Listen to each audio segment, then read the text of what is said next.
무선 마이크 있지.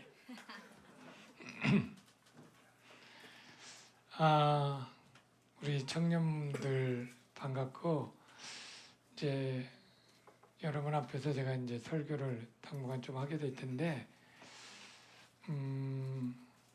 오늘 일단 본문을 조금 같이 보자. 오늘 갈라디아서 본문인데, 일부 주일 오전 예배 드린 친구들도 이제 아까 들었으니까 뭐 다 알겠다. 그리고 이제 잘 이제 안 들으려고 하는 마음은 이해가 되겠는데, 여러분들이 분명히 확실히 아는 것은 한두 번 들어서 이해를 하지 못할 부분도 많고, 사실은 우리가 아는 게 제대로 아는가라고 물으면 사실 그렇지 않거든. 그래서 여러분들이 두 번 설교를 들으면 한 번 듣는 친구보다 낫지만 두 번, 세 번 계속해서 들어도 하나님의 은혜는 무궁하고 지식은 크기 때문에 더 들을 필요가 있다, 이런 생각이 들어요. 일단은 본문을 한번 같이 한번 교독을 해보자.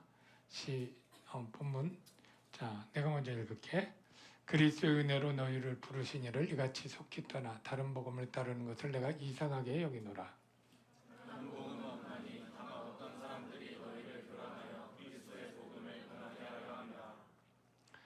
그러나 우리나 혹은 하늘로부터 온 천사라도 우리가 너에게 전한 복음 외에 다른 복음을 전하면 저주를 받을지어다.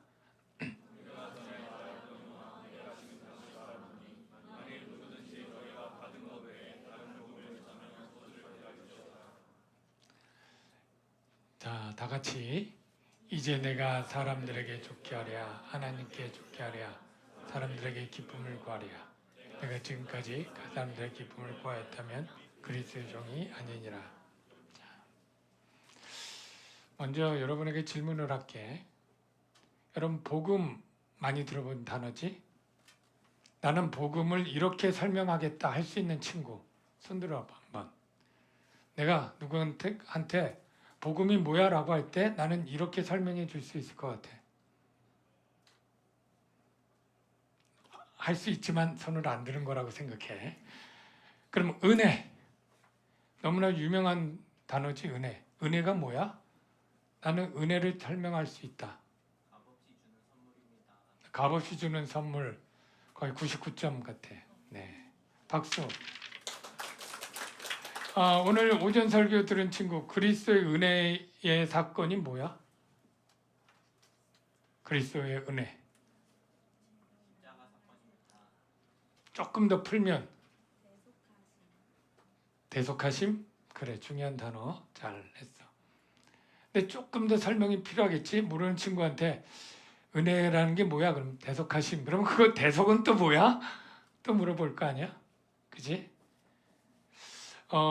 여러분들 가운데 대부분 이 단어들을 알고 뜻을 알 거라고 생각해. 근데 내가 머리로 아는 거하고 내가 누군가에게 설명해 줄 수 있을 정도로 확신한 이해를 가진 거하고는 좀 차원이 달라. 내가 이 셀 모임지를 들고 왔는데 몇 년 동안 이 셀 모임지를 청년부에서 하는 걸 내가 한 번도 본 적이 잘 없는 것 같아. 그래서 나는 늘 셀 리더 공지방에 청년들 리더들이 있으니까 혹 보겠지, 그리고 혹 궁금한 거 있으면 나한테 질문을 하라고 했지만 단 한 명의 위대한 청년도 없었던 것 같아. 여러분들이 설교를 듣고 이해하는 것 정도로 하기를 원치 않아. 여러분이 듣고 이해하는 거하고 그 말씀을 내 것으로 삼으려면 그 말씀을 내 삶에 적용하고 실천하는 게 중요해. 오늘 오전에 설교를 들은 친구들이 그래도 리더들, 교사들 꽤 많은 것 같아. 우리 용감하게 한번 손 들어볼까? 오늘 오전 예배 들어서 설교 들은 친구. 자, 한번 세보자. 하나, 둘, 셋, 넷. 이 줄은 이렇게 없어 별로. 다섯, 여섯, 일곱, 여덟, 아홉, 열, 열하나, 열둘, 열세, 열네, 열다섯, 열여섯, 열일곱, 열여덟, 열아홉, 스물, 스물하나, 스물둘, 스물세. 내가 못 센 사람까지 하면 한번 25명 정도 될 것 같아. 저 뒤에도 더 있고. 그 친구들은 참 훌륭해. 내가 볼 때. 그리고 잘했어. 그래서 주일 오전 예배 설교를 듣고 나눔을 하지 못했잖아. 청년들은. 장년들은 지금 셀 나눔을 하고 있고. 그래서 여러분들이 그리스도의 은혜 사건은 무엇인가요? 라고 할 때 나눠서 확신을 해야 되고, 복음은 무엇이고 다른 복음은 무엇이냐. 내가 설명할 때 듣고 여러분이 이해한 다음에 나에게 있어 다른 복음이 어떤 것인지, 다른 복음은 구원을 받을 수 있는지에 대한 답들이 여러분 모두가 동일하게 갖고 있기를 바래.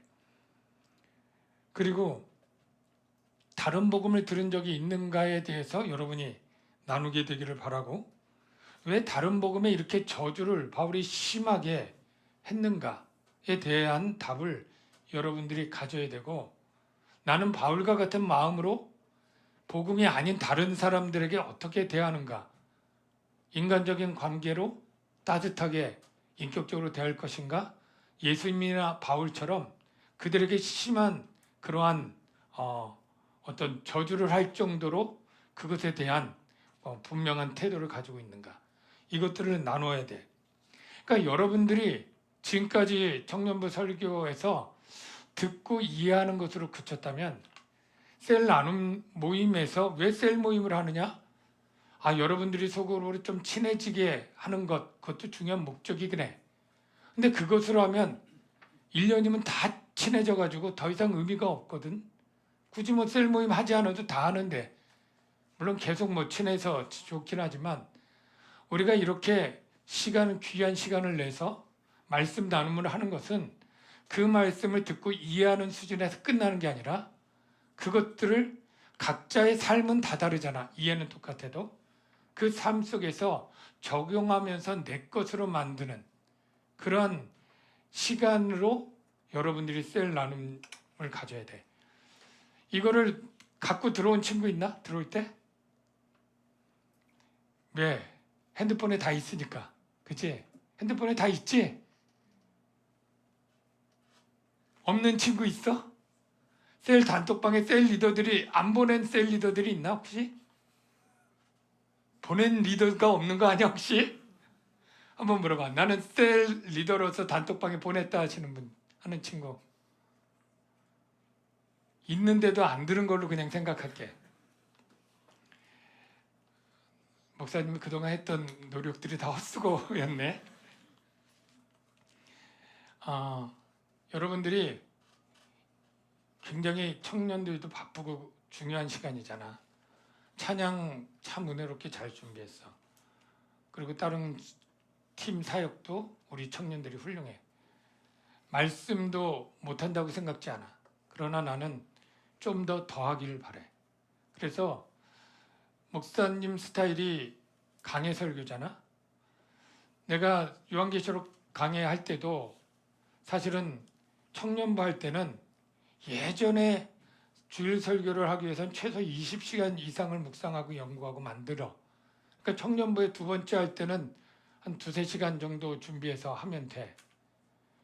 지금도 요한계시록 강의를 계속 할까 하다가 사실은 그거는 이제 기억을 소취해서 해야 되는 거고, 지금 새롭게 갈라디아서 강의를 지금 시작하는데, 아까 얘기한 대로 20시간을 연구하고 묵상해서 하는 건데, 또 드는 친구가 있지만 이 20시간 준비한 것을 여러분에게 말씀으로 줄 것이냐, 아니면 다시 2-3시간 준비한 걸 줄 것이냐 라고 할 때 훨씬 더 오래 준비하고 잘 된 것들을 여러분에게 주는 게 좋다고 생각을 해.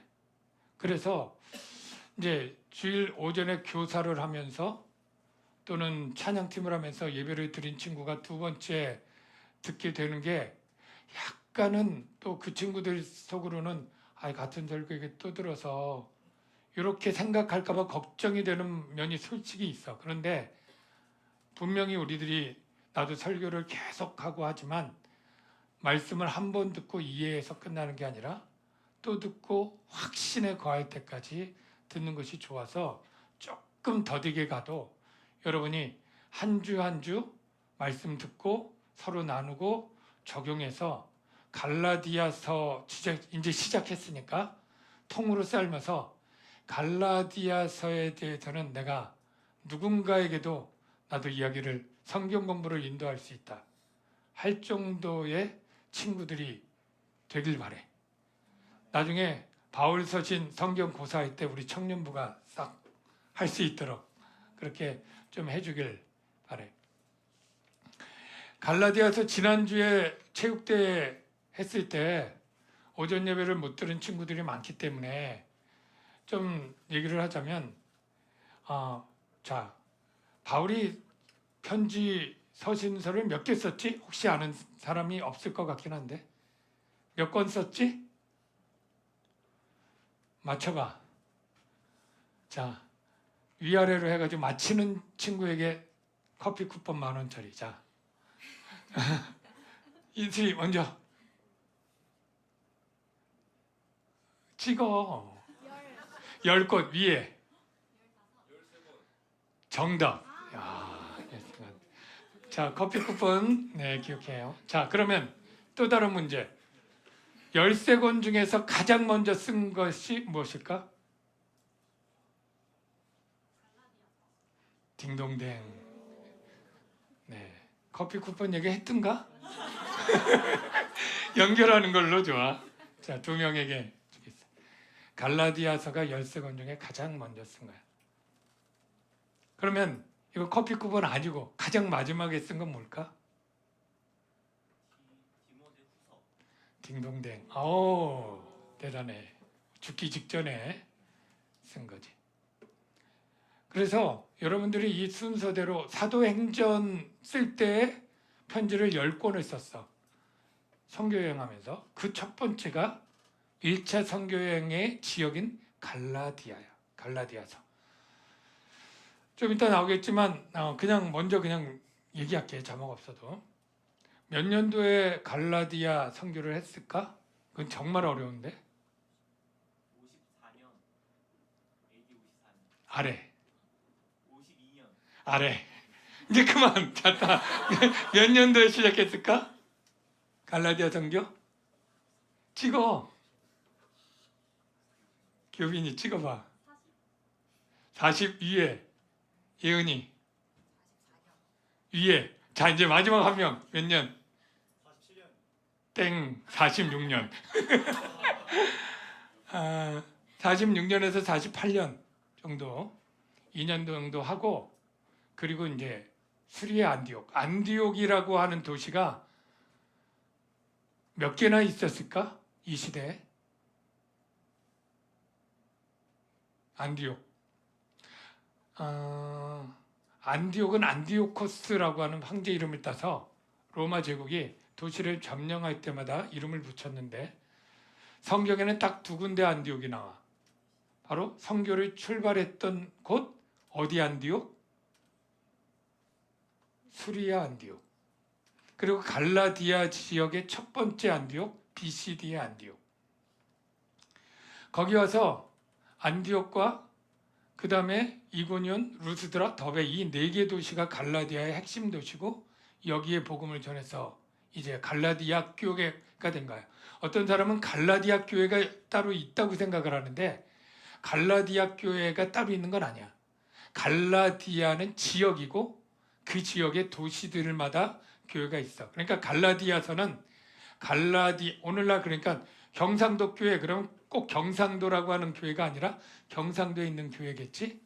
그런 것처럼 갈라디아서는 갈라디아 지역 내에 있는 교회들에게 쓴 편지야. 그 편지를 왜 썼을까? 왜 썼을까? 그 편지를 쓴 얘기가 오늘 이유가 나오는데 아주 심각한 문제가 생긴 거야. 그래서 어떤 문제냐면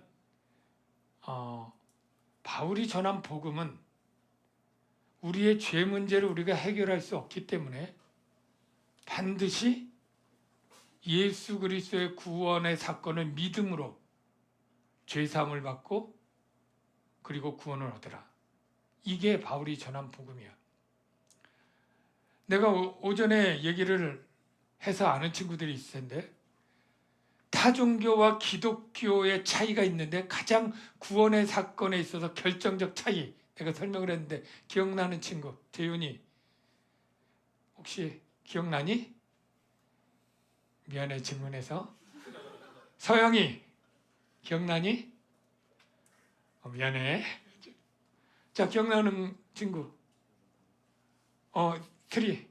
열심으로 구원을 얻어서 본인 신이 되는 것과 응. 믿음으로 그것의 차이. 그래 거의 맞았어. 거의 맞았어. 상품권은 없어. 자 타종교는 네가 열심을 하면 네가 구원을 얻을 것이다.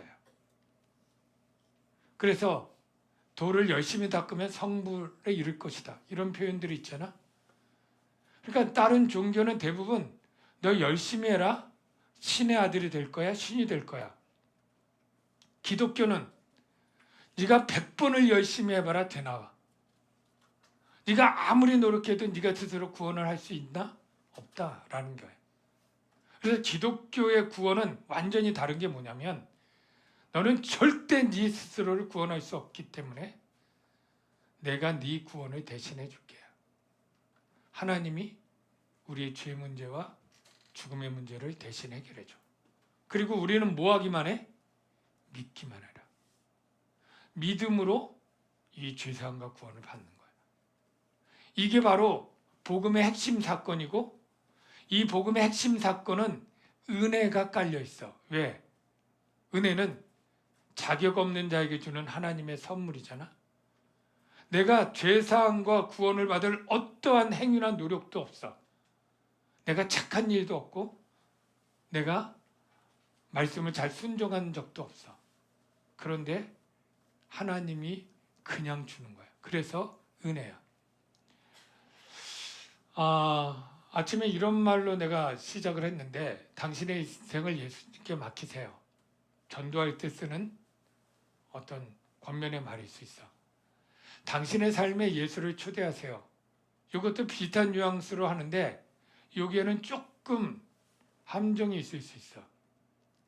당신의 삶에 예수님을 초대해서 내 삶이 좀 변화되고 성장하고 거룩하고 그렇게 수준 있는 삶을 살라고 하는 그러한 좋은 말인 것 같은데 받는 사람은 내가 삶이 예수님처럼 되지 못하면 구원 못 받는 거 아닌가?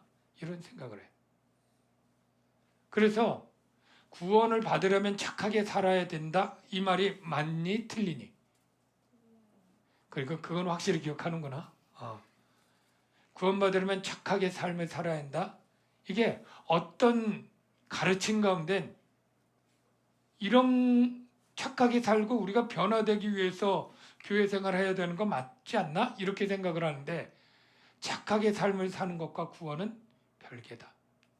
그래서 십자가에 달린 강도가 평소에 주를 위해서 한 일이 얼마나 될까? 예수님이 같이 십자가에 달릴 때 한편의 강도가 구원을 받잖아. 네가 오늘 나와 함께 낙원에 있으리라. 자, 그가 이 말을 듣고 죽기 직전까지 예배 생활을 했나? 기도 생활을 했나? 봉사를 했나? 아니면 착하게 누구를 도왔나? 아무것도 없어.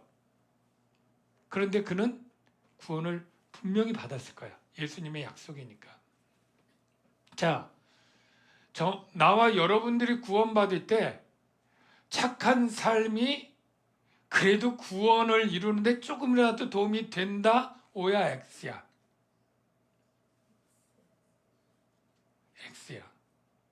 우리의 착한 삶은 구원에 단 1%도 도움이 안 돼.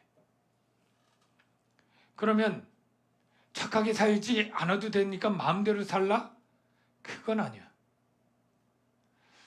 교회에서 요구하는 많은 것들은 꼭 구원의 조건으로 한 게 아니고 구원받은 자들이 어떻게 살아야 되는가, 하나님을 어떻게 하면 기쁘시게 할 것인가에 관한 얘기들이고, 그리고 거룩하고 성숙한 삶, 성숙하지 않아도 구원받지만 하나님은 우리가 미성숙한 어린아이로 평생 살다가 구원받기를 원치 않아. 하나님은 구원받은 친구들이 하나님의 합당한 자녀의 삶을 살기를 원해. 그 삶이 거룩이고 성숙이야. 교회에서 이런 요구들을 할 거야. 교회에서 예수 믿기로 하면 너 이제 술 담배 끊어야 돼. 교회 올 때 좀 단정하게 그 막 찢어진 옷, 뭐 찍찍 신발 끌면서 그렇게 오면 안 돼. 적어도 그런 얘기도 할 수 있고, 주일 예배 꼭 드려야 돼. 11조 뭐 알바를 해서라도 해야 돼. 뭐 새벽 기도까지는 아니어도 공예배 잘 참석해야 돼. 죽도록 충성해야 돼. 교사든 성가대든 찬양팀이든 아파도 나와야 돼. 이런 말들을 많이 할 거야. 이거 자신 없는데요? 그럼 노력이라도 해봐. 이렇게 얘기를 할 거야. 자, 내가 말하는 거를 오해 없이 듣기를 바라는데, 위에서 말한 것들을 제대로 하는 청년이 있다. 그러면 잘하는 거야, 못하는 거야? 잘하는 거야. 하나님이 이걸 잘하는 친구를 좋아할까? 못하는 친구를 좋아할까? 예배 생활 안 하는 친구를 좋아해? 열심히 하는 친구를 좋아해? 하나님은 기뻐하시기는 열심히, 물론 억지로는 안 돼. 자발적으로 이렇게 예배도 드리고 헌금도 드리고 봉사도 하고 뭐 기도도 하고 하는 친구를 기뻐하시고 성숙하게 봐. 그런데 내가 말하는 지금 요지는 이렇기 때문에 구원을 주는 건 아니라는 거야. 그러니까 이런 말씀은 다른 복음이 되는 거야. 여러분에게 성숙하라고 가르치는 권면의 말씀과 구원이라고 하는 복음을 성숙하지 않으면 구원 못 받아, 이런 식으로 너희들이 그런 식으로 신앙생활에서는 천국 갈 수 있겠어? 이런 협박이나 위협도 안 되는 거야. 복음은 복음 자체로 순수하고 귀한 거예요. 갈라디아 교회의 사진을 잠깐 보여줄게. 저기 무슨 색깔이 갈라디아일까? 연두색. 거기 1, 2, 3, 4번 보이지? 그게 전도한 건데, 그래서 46년에서 48년 동안 2년 동안 갈라디아 교회 한 다음에 49년에 수리아 안디옥에 딱 쉬면서 49년에 예루살렘 공회가 열리는데, 그거 할 때 소문을 들은 거야. 사도 바울이 그 선교한 이 4개 교회가요, 지금 난리 났어요. 무슨 일인데? 그랬더니 말하기를, 지금 유대에 어떤 교사들이 와가지고요, 바울이 그 전한 복음, 오직 예수 그리스도를 믿음으로 죄사함 받는 그 복음을 위에다가 할례를 받아야 구원받는다고 가르쳐요. 이렇게 얘기를 하는 거예요. 아니, 정말 그런 일이 있어? 그랬더니 있다는 거예요. 그래서 그들이 왜 그러면 내가 전한 걸 이렇게 속히 갈아타기를 하는가? 왜 다른 복음을 받아들이는가? 그 이유를 물어봤더니 이제 설명할 건데, 사도 바울은 사도가 아니래요. 그 유대 교사들이 와가지고 뭐라고 얘기하냐면, 바울이 이렇게 가르쳤어요 했더니 유대 교사들이 말하기를, 바울은 진짜 사도가 아니야. 예수님의 제자가 아니야. 예수님 살아서 공생할 때 따라가지도 못하고, 예수님이 파송할 때 그 500여 무리 가운데 있지도 않았고, 그런 정식 사도가 아니야. 믿을 거 안 돼. 우리가 말하는 게, 나는 참사도인 베드로의 제자이고, 나는 사내들인 공회에서 파송된 유대의 정식 내가 랍비들이야. 이러면서 얘기를 하는 거예요. 그래서 바울이 갈라디아 시작할 때, 사람에게서 난 것도 아니고 사람으로 말미암은 것도 아니고 하나님의 뜻으로 말미암아 그리스도 예수의 사도된 바울은, 이 사도권을 강조하는 이유가 뭐라고? 사도를 강조하고 변호해야 사도의 전함 복음의 권위를 세울 수 있기 때문이었어. 그리고 오늘 본문에 이렇게 얘기를 했지. 그리스도의 은혜로 너희를 부르시니를 이같이 속히 떠나. 계속 속히 떠나는 거야. 바울이 전하고 돌아온 지 얼마 안 되는데 그냥 싹 밀물이 아니고 썰물이죠. 썰물 그냥 들어가듯이 싹 빠져나가서 다른 복음을 따르는 것은 내가 이상히 여긴다. 이상히 여긴다는 것은 이상의 정도가 아니라 이해할 수 없다. 이렇게 막 하는 거지. 그러면서 그리스도의 은혜를 속히 떠난다고 할 때, 아까 내가 여러분에게 퀴즈로 질문했는데 이 대답을 원한 거야. 그리스도의 은혜의 내용 사건은 뭐냐면, 예수 그리스도의 십자가인데 바로 이런 거지. 그리스도께서 하나님 우리 아버지의 뜻에 따라 이 악한 세대에서 우리를 건지시라고. 악한 세대는 죄와 사망의 세대야. 우리 죄를 대속하기 위하여 자기 몸을 주셨으니. 너무 기니까 끝절만 해보자. 우리 죄를 대속하기 위하여. 다 같이 해보자. 시작. 우리 죄를 대속하기 위하여 자기 몸을 주신 사건. 이게 그리스도의 은혜예요. 그래서 여러분이 누군가가 물어봐서 은혜가 뭐야? 그리스도께서 하나님의 뜻에 따라 이 약한 세대에서 우리를 건지기 위해서 우리의 죄를 대속하여 자기 몸을 드린 사건이야. 이게 바로 복음의 핵심 내용이고 은혜인 거야. 그래서 갈라디아 교회의 4개 도시를 갔는데 그 4개 도시 중에서 설교를 한 도시는 어딜까? 우리 사도행전 성경고사 보는 친구들도 9명이나 되는데 4개 도시 중에 어디에서 설교했지? 첫째 도시 어디지? 처음 듣는 사람들처럼 이렇게 보니 자 BCD 안디옥이잖아. 이 안디옥에서 복음 설교를 쫙 해. 근데 이 복음 설교를 4개 도시에서 다 했다고 봐도 되겠지. 그 핵심 내용이 이거야. 이게 꼭 성경고사에 나온다고 말하지는 않겠어. 근데 너무나 중요한 말씀이야. 한번 읽어보자. 시작.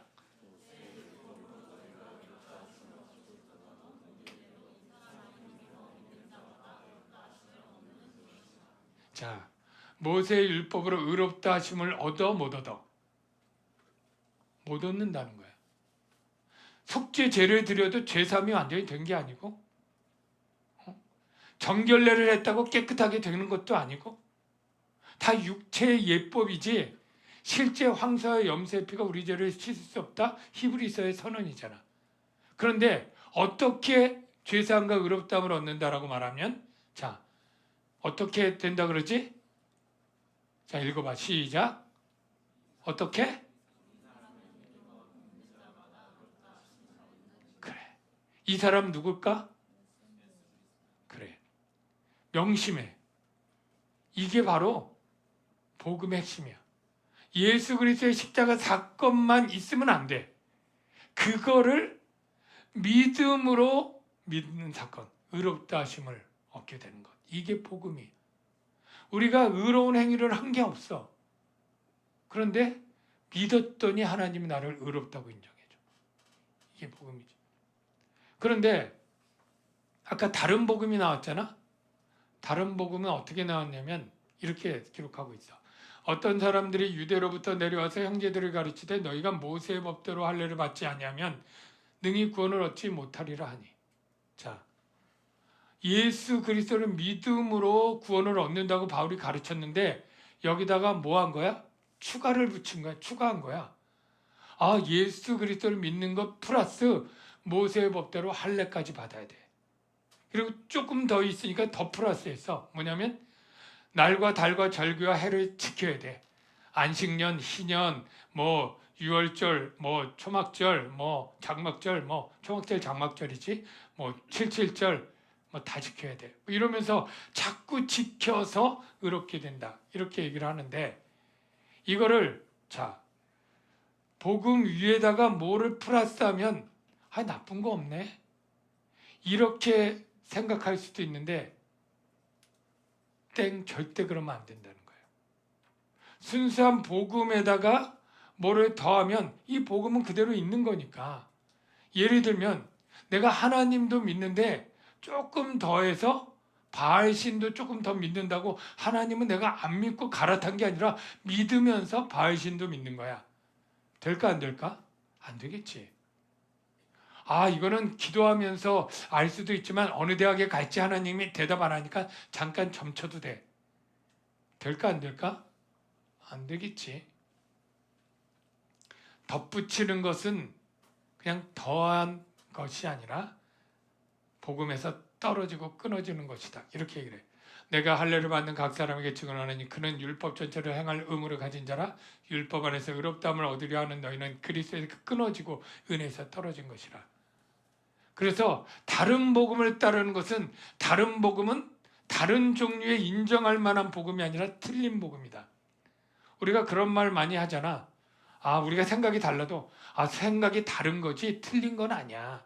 이렇게 얘기를 하는 경우가 있는데 복음에는 이 말도 틀리다. 그냥 복음이 아닌 다른 종류의 복음은 일체 없어.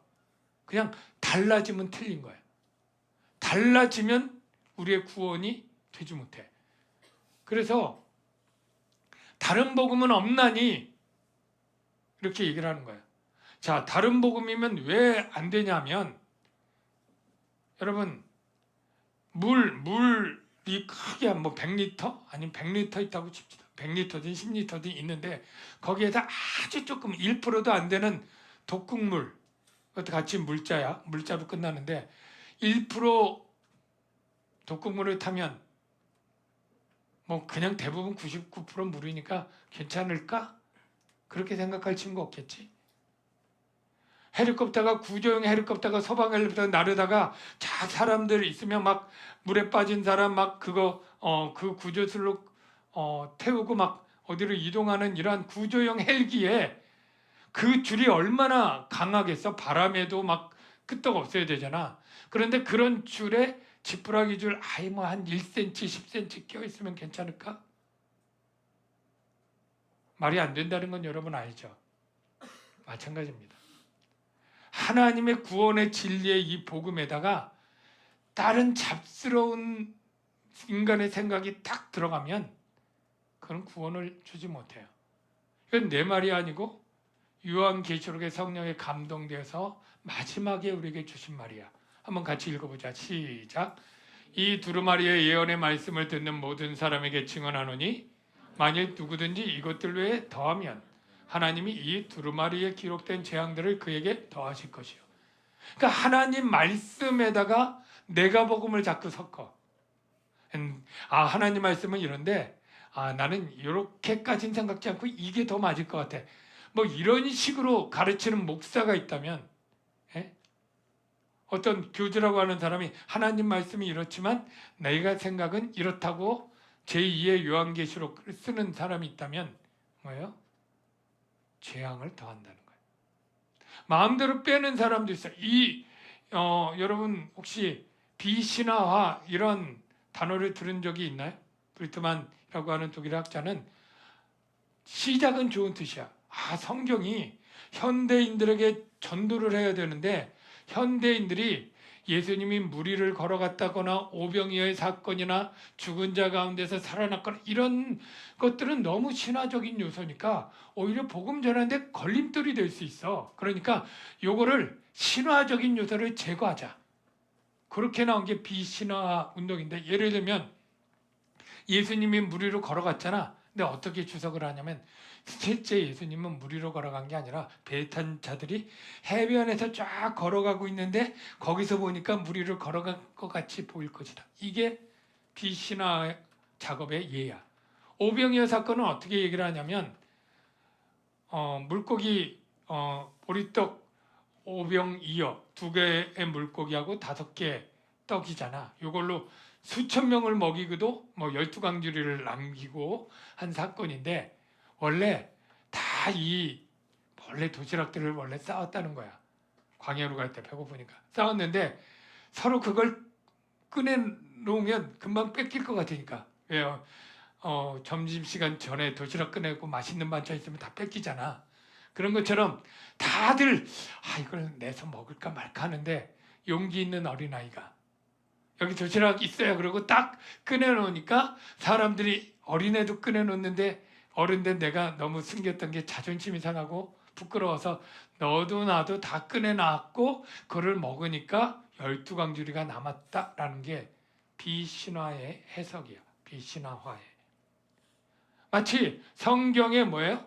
더하기도 하고 그리고 빼는 거지. 이 두루마리 예언의 말씀에서 제하여 버리면 하나님이 생명나무와 및 거룩한 성에 참여함을 제하여 버리라. 무슨 뜻이야? 하나님 나라 간다는 거예요? 못 간다는 거예요? 구원이 안 된다는 거예요. 오늘 결론, 다른 복음은 결코 복음이 아니다. 다른 복음에 대해서 우리는 어떤 태도를 가져야 될까? 사도 바울이 좀 이따가 얘기하지만 다른 복음을 전하는 자는 내가 그렇다면 나도 저주를 받고 하늘에서 온 율법을 전해주는 천사라도 저주를 받고 누구라도 다 저주를 받을 것이다 이렇게 얘기를 하니까 갈라디아서를 읽는 사람들 가운데 바울이 왜 이렇게 갑자기 세졌지? 왜 이렇게 화를 내는 거야? 사랑장을 쓴 게 바울이잖아. 근데 사랑장을 쓴 사도 맞아? 오히려 이렇게 생각을 하는데 여러분 바울이 이렇게 화를 내는 게 사랑이야 미움이야? 자, 독약을 손에 든 어린 자녀를 부드럽고 친절하게 대해야 돼? 소리쳐서 당장 그거 버리게 소리쳐야 돼? 어느 게 사랑이야? 걔를 부드럽게 해서 요즘 그런 거 있었다며 마약 같은 거 이렇게 하는 친구들이 어린애들 있는데 그냥 그거를 계속 하다가 중독 걸려 죽을지도 모르는 자기 자녀에게 조용하게 그게 안 좋으니까 너 그거 하지 마렴 이렇게 말해서 되겠어? 정말 육두문자로 있으면서 이놈의 새끼 그냥 너 다시는 응? 이거 하지 말아라 내가 다리 몽둥이를 분질러 가지고 빨가벗겨서 밖으로 던질 거다 뭐 이렇게 소리치지 않겠어? 왜? 그래야 사니까. 자녀를 보호하기 위해서 이렇게 한다면 바울도 자기 성도 하나님의 성도를 보호하기 위해서 심판을 예견하고 저주를 내는 거예요. 크게 소리를 지르며 화내는 것이 오히려 사랑이다. 예, 동의하시는 분 아멘. 3명 동의. 동의하시는 분 아멘. 그래요. 사랑이에요. 그래서 꼭 확인해 볼게. 여기 저주를 받을지어다. 그렇게 얘기하고 다른 복음을 전하면 저주를 받을지어다. 근데 예수님도 이랬어. 어떻게? 외식하는 종교 지도자들이 지옥 자식이 되게 하는도다. 이럴 때 화가 나서 화 있을진저.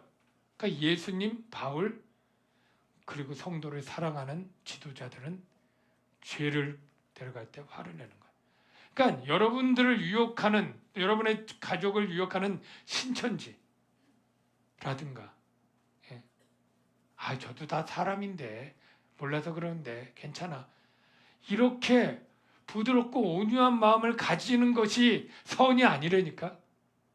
저나 우리나 다 똑같은데 전에 김준홍 목사님 설교 중에 재밌는데 어떤 사람이 이제 점치는 그런 무당이었던 것 같아요. 막 점을 치는데 하도 사람들이 막 몰려가니까 김준홍 목사님도 이렇게 딱 이렇게 굿이었나 보다. 굿을 하는데 뒤에서 구경하면서 서 있었대요.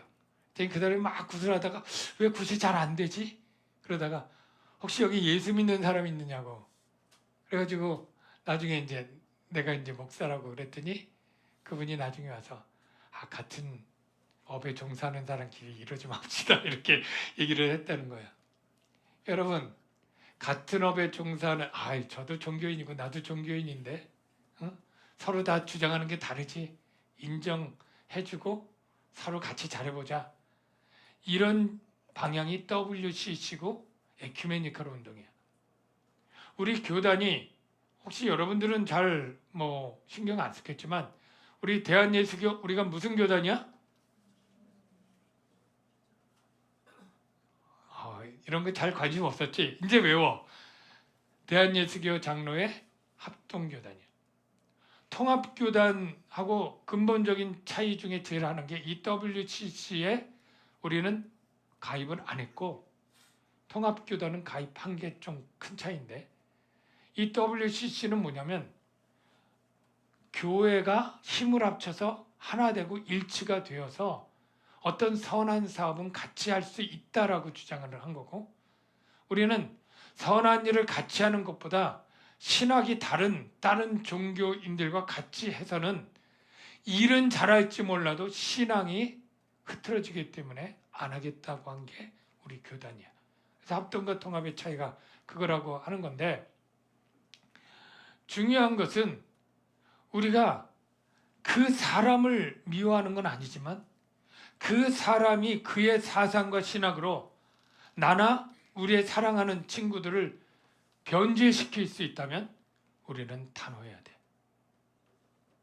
저주를 받을지어다 라고 겉으로 말하지 않을지라도 그러한 단호한 마음이 있어야 돼. 내가 오전에 그런 얘기를 했지.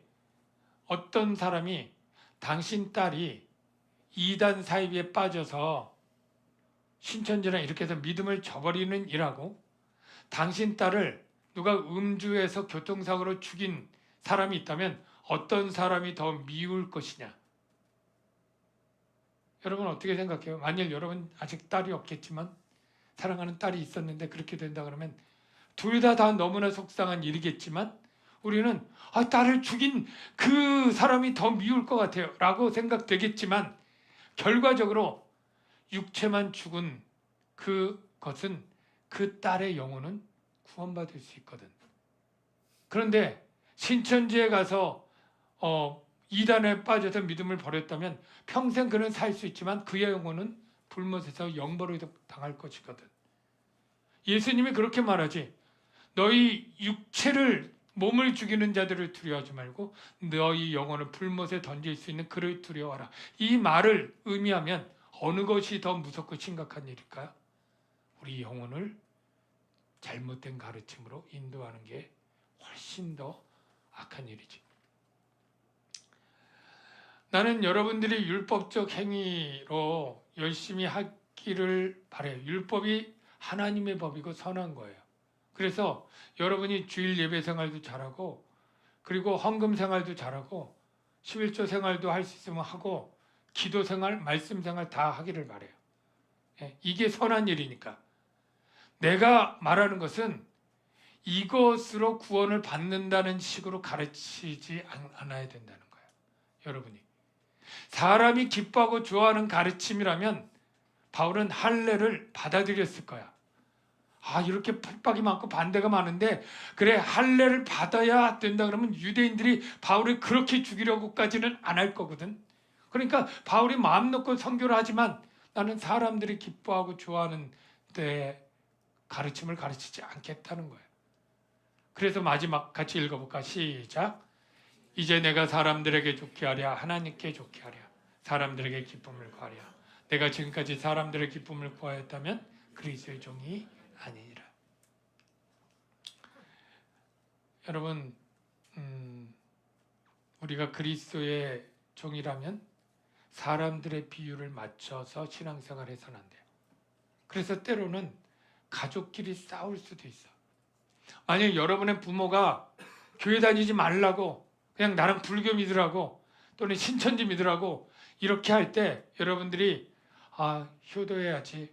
부모님께 불순종하는 건 그건 주님도 원하지 않아. 이렇게 하고 여러분 신천지나 불교 가는 게 맞아요? 틀려요? 왜 틀리죠? 부모에게 순종하고 하나님께 순종하고 어느 권위가 더 큰 권위야? 하나님이지. 네. 그래서 때로는 부모와 자식이 싸우는 것을 주님이 하라 그래.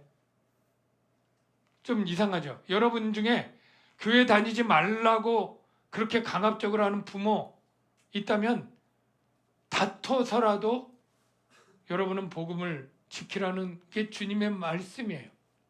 확인해 볼게요. 내가 세상에 화평을 주려고 온 줄로 아느냐?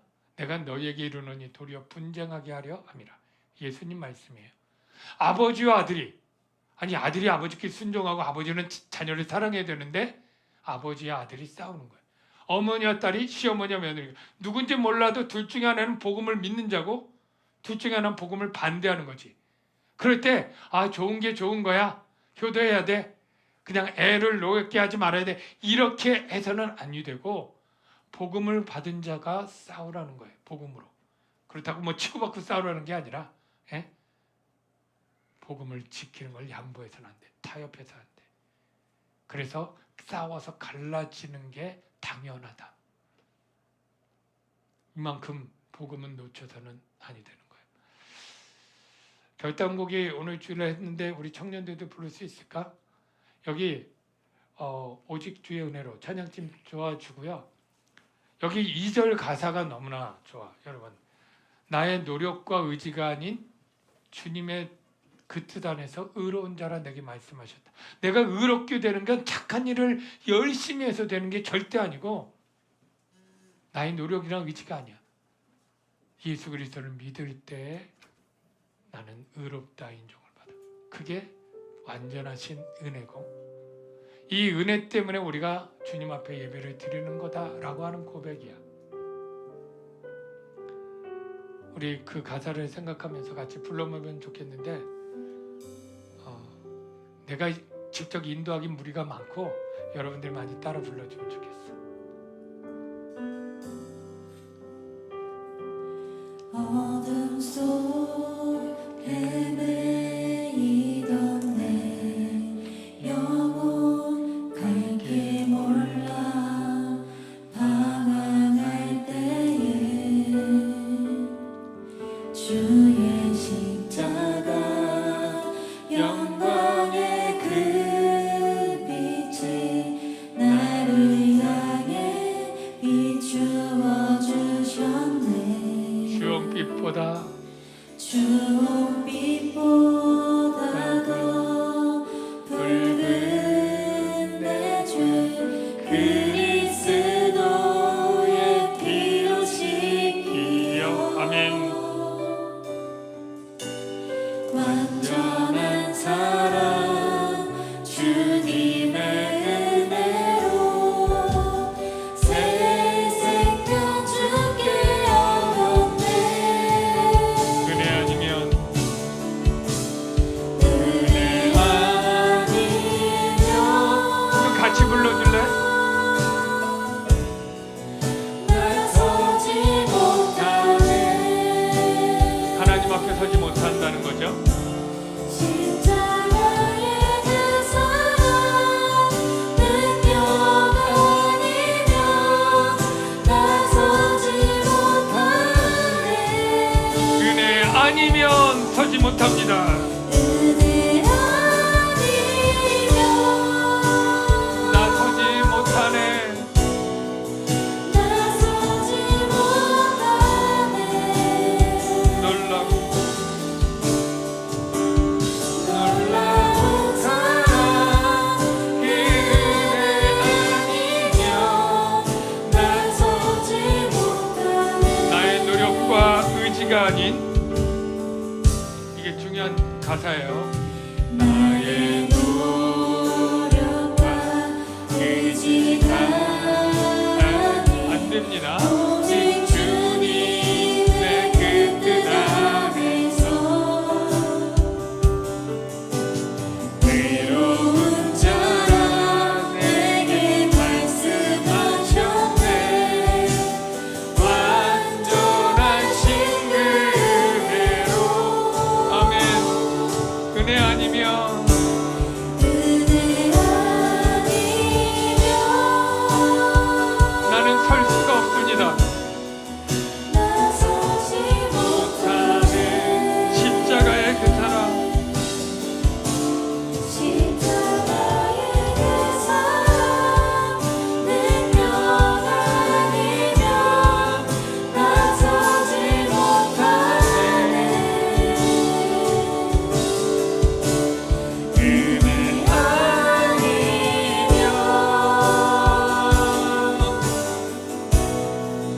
나서지 못하네.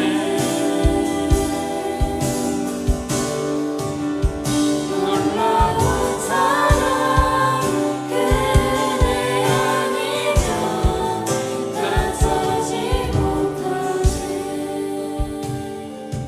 여러분 다시 한번 물어볼게요. 그리스도의 은혜가 어떤 사건으로 되었는지 이제 깨달았나요? 복음은 어떤 은혜를 가지고 있는지 우리가 알게 되지 않았나요? 그것은 나와 상관없이 어떤 객관적 사건을 머리로 이해하는 것이 아니고 나를 변화시키고 내게 직접 와닿는 그런 사건인 거예요. 그러니 사실 그것을 제대로 우리가 안다면 우리는 간격에 온몸을 전율해야 맞죠. 그런데 우리에게 전율이 있나요? 아마 무감각한 친구들도 많을 거야. 이 시간에 우리 하나님께 기도해야 돼요. 어떻게? 하나님, 이 복음의 은혜가 나를 관통하게 하여 주옵소서. 내 정수리부터 발끝까지 꿰뚫고 들어와서 나를 떨게 만들고 나를 주님께 헌신하는 마음으로 만들고 나의 삶을 변화시켜 주옵소서. 이 복음의 은혜를 들고 뛰쳐나가 믿지 않는 사랑하는 어머니에게, 사랑하는 동생에게, 친구에게 전할 그러한 손과 발로 바뀌어지게 하여 주시옵소서. 그래야 되지 않습니까? 근데 왜 우리는 그런 마음이 없을까요? 하나님 이 시간에 나에게 역사하시고 나를 변화시켜 주시고 내가 그러한 복음에 헌신된 바울과 같은 삶의 모습으로 나를 바꾸어 주십시오. 우리 이렇게 기도해야 되지 않을까요? 이 시간에 주여 한번 외치고 다 같이 통성으로 기도하겠습니다. 주여, 주여, 주여. 아버지 하나님, 이 시간에 아버지 하나님 복음의 은혜를 듣고 우리가 아버지 하나님 변화의 삶을 살기를 원합니다. 하나님 새롭게 되기를 원합니다. 복음의 은혜에 전율하고 감격하는 자가 되게 하여 주옵소서. 이 놀라운 복음에 우리가 참담히 머리로만 이해하고 깨닫는 정도가 되어서는 안 됩니다. 하나님, 우리의 마음을 새롭게 하시고 우리의 마음을 뜨겁게 하시고 내가 이 복음의 은혜에 하나님께 헌신하고 감격하는 아버지 그런 은혜가 될 수 있도록 주여 도와 주시옵소서. 아버지 하나님, 우리 청년의 시절에 우리의 마음이 바뀌게 하시고 우리의 삶이 변화되게 하여 주시고 우리가 사도 바울처럼 복음의 은혜를 증거하며 나가는 자가 될 수 있도록 주여 도와 주시옵소서. 하나님, 이 시간에 우리의 사랑하는 성도들 아버지 은혜 가운데 아버지 변화되고 아버지 하나님 새로운 삶이 되어지고 주여 도와 주옵소서. 단지 아는 것으로 그치지 않게 하옵소서. 우리의 삶이 변화되게 하시고 주여, 우리의 아버지 하나님, 아버지 하나님 밋밋한 심령이 주의 뜨거운 복음의 감격이 회복되게 하여 주시고 하나님의 은혜가 우리 가운데 넘치도록 주여 도와주옵소서. 아버지 하나님,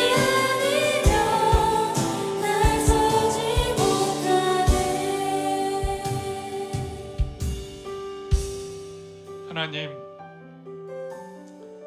우리가 말씀을 얼마나 잘 아느냐가 중요한 게 아니라 정말 그 말씀이 내 삶을 얼마나 변화시키는가가 더 중요하지 않을까요? 우리 청년들이 말씀을 알고 이해하는 것을 넘어서서 그 말씀에 인격적으로 부딪혀 그의 삶이 바뀌고 생각이 바뀌어질 수 있도록 도와주시고 헌신이란 단어를 아는 것이 아니라 삶으로 살아낼 수 있는 그러한 청년들로 하나님 세워주시옵소서. 예수님의 이름으로 기도합나이다. 목사님이 헌금에 대해서 잠깐 얘기를 할게. 지금 헌금 기도를 내가 하는데 우리 청년들이 참 열심히 일해서 11조헌금을 주로 온라인으로 많이들 헌금을 해. 그래서 주일날 기도를 그렇게 해지. 내가 헌금한 친구들 또 온라인으로 헌금한 친구들도 다 기도를 해. 목사님이 사실 헌금한 친구들이 누군지 다 알고 있어. 그리고 또 주일 헌금하는 친구들이 다 알고, 나는 장년들도 다 알고 있어. 목사님이 헌금을 왜 강조하느냐면 참된 예배는 드림이야. 여러분들이 기도도 드리고 찬송도 드리고 예물도 드려야 되는 거예요.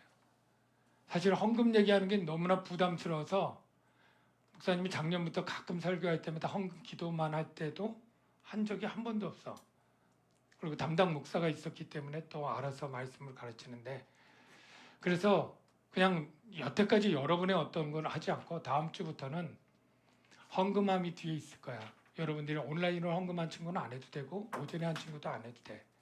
근데 청년부 예배만 오는 친구들은 헌금 생활을 거의 못하는 친구들이 많은 것 같아. 이건 가르치지 않은 교육자의 잘못도 있긴 한데, 여러분이 1,000원이든 2,000원이든 작더라도 주일 헌금을 저기다 하고 다음 주에는 헌금함을 순서자가 들고 나와. 그리고 내가 그 헌금에다가 온라인으로 헌금한 친구들 같이 기도해 줄 거야. 여러분들이 예배를 공부하러 나오는 게 아니잖아. 하나님께 드리기 위해 나오는 거야. 그래서 여러분들이 예배를 사모하고 하면 정성껏 준비하는데, 나는 예배를 구경하러 나온 게 아니고 관객이 아니고 내가 드리는 제물로 나와야 돼. 그래서 다음 주부터는 깜빡 잊고, 왜냐하면 작년으로 헌금 바구니라도 돌리고 또 그렇게 하는데 청년 예배 때는 그게 없었어. 왜냐하면 청년들이 주일 예배를 드리고 오후 예배를 다시 더 드리는 오후 찬양 예배로 생각했기 때문에 전에는 아예 헌금 시간이 없었을 거야. 그리고 헌금을 시간을 넣어도 강조를 안 했던 것 같아. 근데 내가 교회가 재정이 많이 딸려서 얘기하는 거 아니야.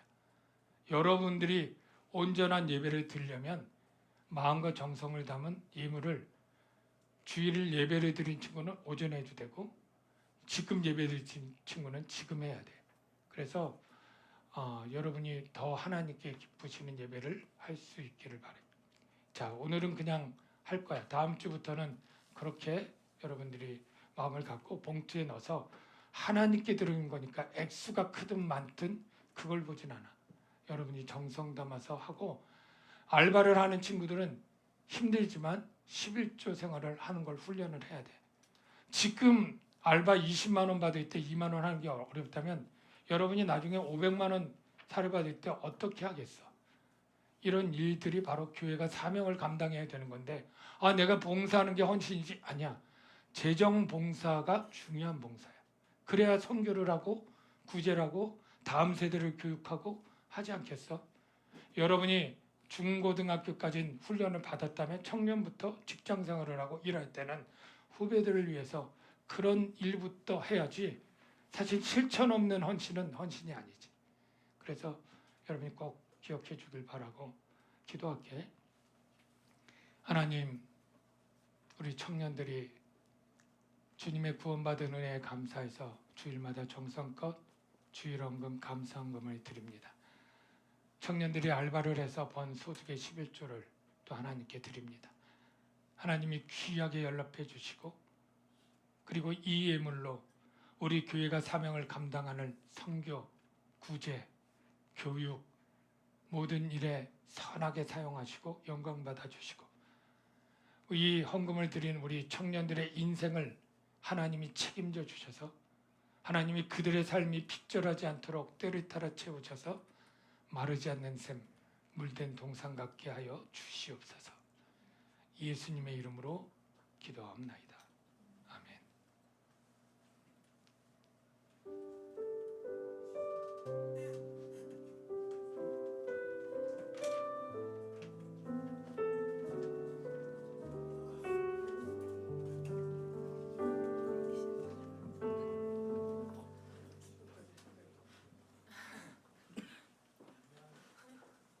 해야 돼요. 네.